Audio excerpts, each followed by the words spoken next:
Hi, this is Bill, and this is going to be a box opening and initial thoughts on the Kyosho Surfer 3. I've actually saw videos of this product for several years back, and it was discontinued for a while, and I was having a hard time finding them in stock, and I'm trying to make some room for this box here. And I was really excited and kind of bought this on an impulse buy as soon as I saw that they brought this back into stock again. So it's not something that I'm really going to get to use that often. I live in Texas, and actually I live rather far away from the coast. But but once a year we do family trips to the coast, and I plan to.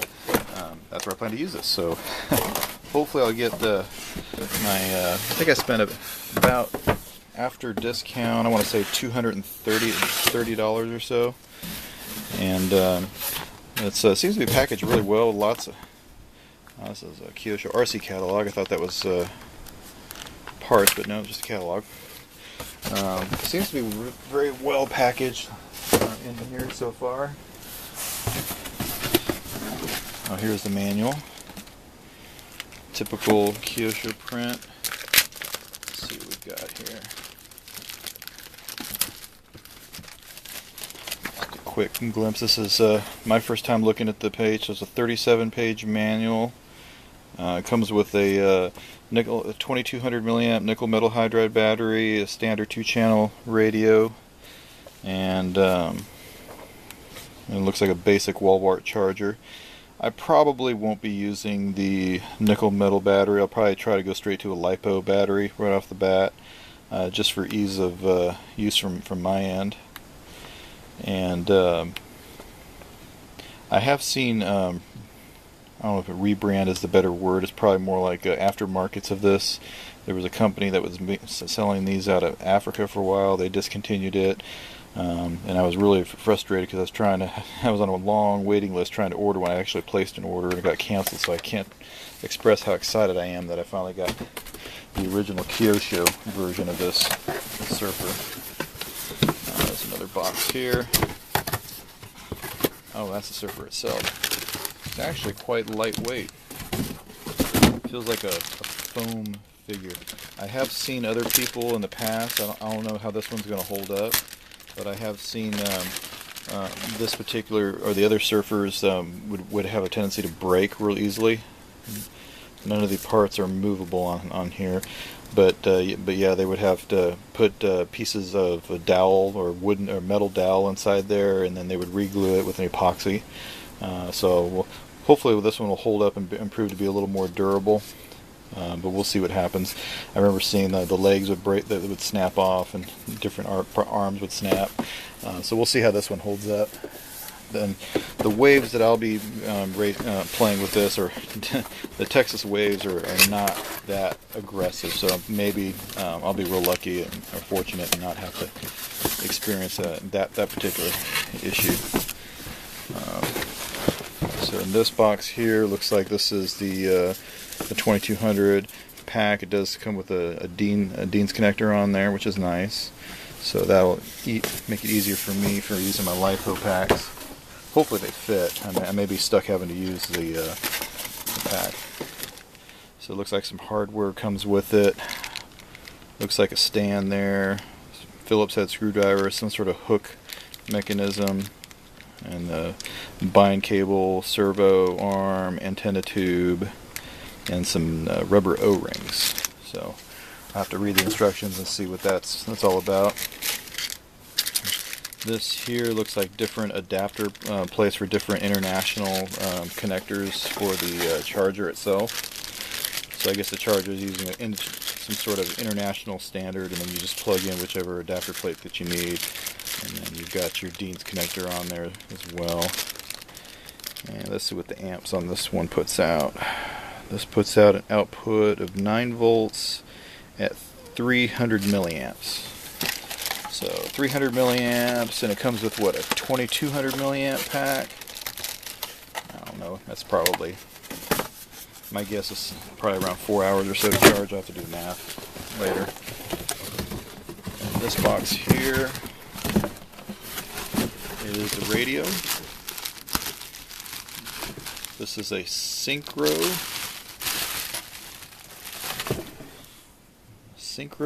brand radio. I've never seen this one before. It's got a soft rubber grip on the back. Real generic feeling. It's interesting in this one. Most radios I've had, the transmitter wheel is even with it, and this one kind of indents in a little. It's got throttle, steering dual rate, which is nice. Throttle EPA. I'm not sure why it's got a reverse on there. I'm gonna have to play with that one and see what maybe it's reverse strength. I don't know. I'll have to play with it. Reverse direction. On-off switch is right here. It's got something here. It says NP adjust. I'm not sure. Oh, that must be a 37. Oh, that's what it is. That's the. So it comes 50/50, and then you can switch it to a 30/70 on the travel for the throttle. It's got a DSC port on there, and then the charge adapter here for 6-volt. It says. So yeah, it's got four AA batteries, and it comes with a recharging adapter, which is kind of nice. Standard weight transmitter. And let's see if we can't make room and get to the good stuff.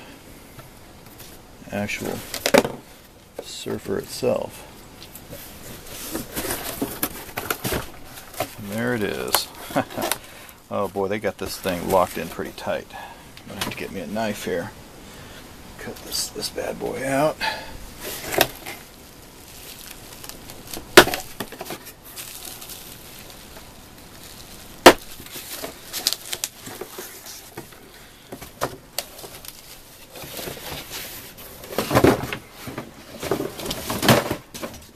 Know that this comes with a brushed system, and it's supposed to have waterproof electronics in here. It's supposed to have a waterproof servo, waterproof speed control, and obviously all brushed motors are waterproof by default.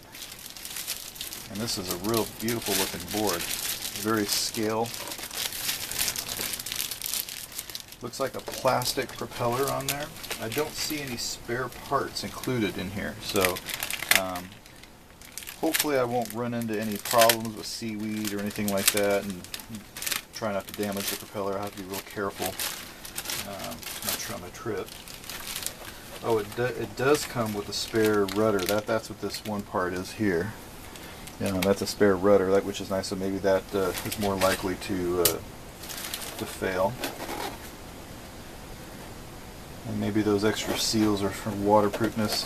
So from here on out, I'm going to have to read the manual. Oh, and they've got this. That's why they've got the screwdriver that comes with here. That's to be able to open up and to get inside the compartment, which I'm assuming is waterproof. I don't know if it's waterproof, or at least water resistant.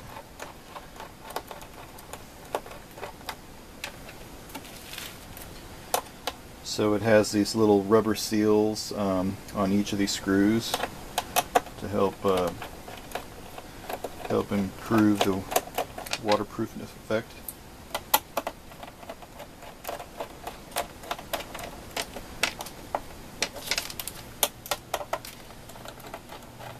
So far I'm really impressed with the quality. This seems pretty impressive, although I won't really get to do any real testing with this until next week. Put this off to the side. And yeah, that's a pretty standard layout to me. It looks like it's a water-cooled motor. You can see the water intake comes in and then comes back out. And that's probably, yeah, you can see the input and output. This is your input channel here, and the output for the water for the cooling the motor. And the battery looks like it goes straight on the back, and they're using, oh, they have a Velcro strip here, so you need to Velcro your battery in place.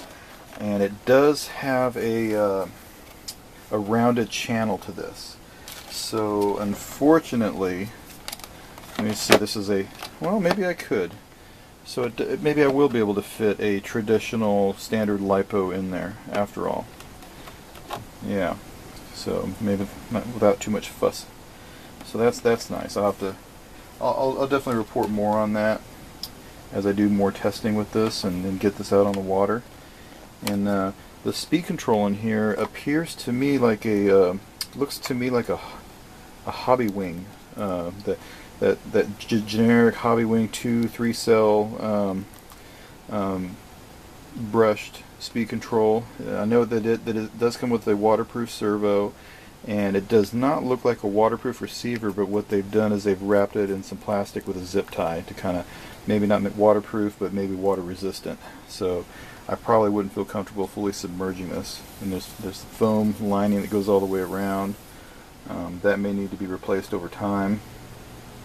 And I see that they put some grease packed inside the servo linkages here. So that's about all I've got for right now. Look for some more videos in about a week or so as I get to play with this out in the ocean and see what it can do. Thanks for watching, and click on the link for more info on this product.